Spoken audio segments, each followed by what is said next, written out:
first off, we got Les in our Chevy Colorado. So as you've seen on the board here, the Colorado has no equivalent to terrain management or any sort of trail control whatsoever. So Les is a pro driver. He's doing this all by himself. He is using the gas, he's using the brake, he is steering the vehicle. This is all manual going over the first element here of our hill.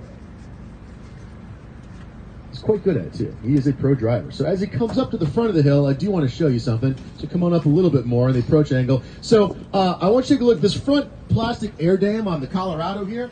Per Chevrolet, they said required, if you were going to go off-roading in the Colorado, you must take off that front air dam. There are about 15 torque screws to get that thing off. Oh, and then by the way, if you want to get back on the highway, you got to put it back on because it helps with the aerodynamics and the airflow around the vehicle.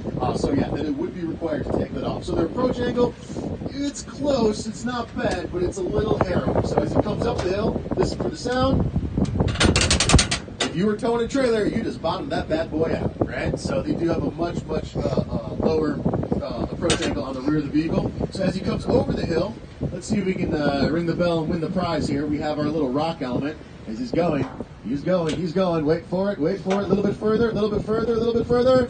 Tell him what you won. You won a trip to the service department. Congratulations. You just destroyed the undercarriage of your Colorado. If you want to get up a little bit closer, you can really see the cable that goes across there. That's your emergency brake cable. You see all those low-hanging fruit, if you will. Also, that skid plate down there, and I'm going to use the quotation marks on skid plate, it is only mounted by 2 screws on the front, not on the back. So if he were to back up, that rock would rip that thing right off the bottom of your truck. Not exactly confidence-inspiring. So as Les goes down the other side of the hill, let's look at the departure angle on the front, and this is where you're really going to see where that air dam comes into play.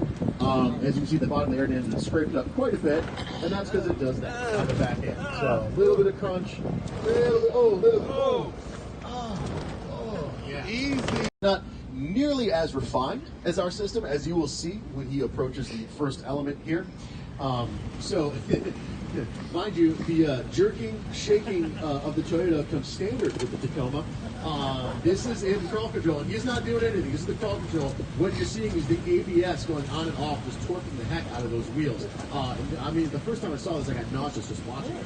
But that is how Toyota's crawl control system operates. Also, when you set the speed, there is nowhere in the instrument cluster that'll actually tell you how fast you're going. So you kind of got to eyeball it. Now, approach angle, can't fault them. They actually do have the best approach angle. They got a really high sort of snub nose front. So again, give credit where credit's due. You do have a very, very nice approach angle on the front of the vehicle. However, again, if you are trailering anything, you are going to bottom that puppy out real fast, right? So, as he comes over the top of the hill, let's see if we can ring the bell and win the prize again. That's for it. Wait for it. Oh, there she goes. Cupid all for the lovely lady down front. Yeah, that was, if you look at what he hit, that's actually the crossover on the exhaust. So if that was a stable rock and you dented that thing, ripped that thing off the bottom, there's a really good chance that your vehicle would just stop working. At the very least, you're going to have to get that towed out into a service department ASAP. So as we see them go back down the other side, the departure angle, again, the front end, just fine. Can't fault the Ford. They do have a really, really nice front approach and departure angle. However, they do lack a little bit on the back side where it will click on the way back down the hill. So that is your #1 best-selling vehicle in this class as of right now. Soon to be changed. That Scott showed you when you got into the vehicle. Again, you can adjust it in half-mile increments from 1 to 10 miles an hour. After 10, you can adjust it in mile increments. It is a much more smoother process than the Toyota, as you can see. Much more confidence-inspiring. The approach angle, absolutely no problem clearing up this hill as he goes up. And the approach angle on the back end. Wait for the sound. Wait for it. Oh. Quiet as a mouse.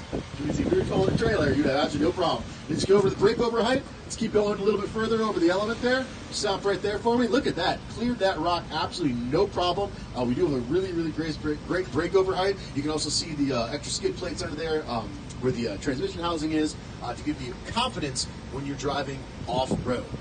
So as Scott goes down the bottom side of the hill, you look at the approach and departure angle on your way back down.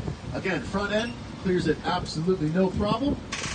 And then on the back end, if you were towing something, you've got excellent clearance, no sound whatsoever. So, ladies and gentlemen, that is your 2019 Ford Ranger. This thing was incredible. The handling was great. The power of the 2.3 liter EcoBoost was phenomenal. Stacking it up, test driving versus the competitors, there's no comparison. This 2019 Ranger is going to be awesome. We can't wait for him to hit the lot. I was most impressed by some of the Yakima stuff that we can add to the vehicles, whether it be this tent set up here with the awning. It's got a 4-inch memory foam mattress in there. It's really cool. I just like the flexibility of it. They've got a lot of features we can do. It'll be fun. I really enjoy the technology. It's not an F-150, it's a Ranger. It's a special vehicle. It's a sport utility truck, basically. You're going to be able to use this vehicle for any off-roading components. The technology with the drivability is second to none, and you can really tell that Ford put the effort in to make this truck something that is going to really expand our market. Yeah, this thing it's sweet. The terrain management, the trail control system, which is really, really cool. Low speed cruise control, basically, when you're off-roading. I mean, it's a bad truck, y'all. Can't wait to see it. Yep. And like the rest of the guys said, the order banks are open now, so if you're watching, you want to order one, just drop by and see us.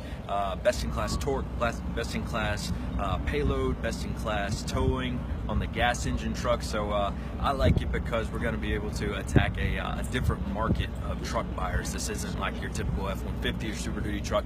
This is going to be for somebody that likes to have fun on the weekends, have a little adventure. You can see the accessories, like Ray said, here on the back with the tent, kayak. So we're excited. Powerful truck, and should sell a ton of them. So drop by and see us.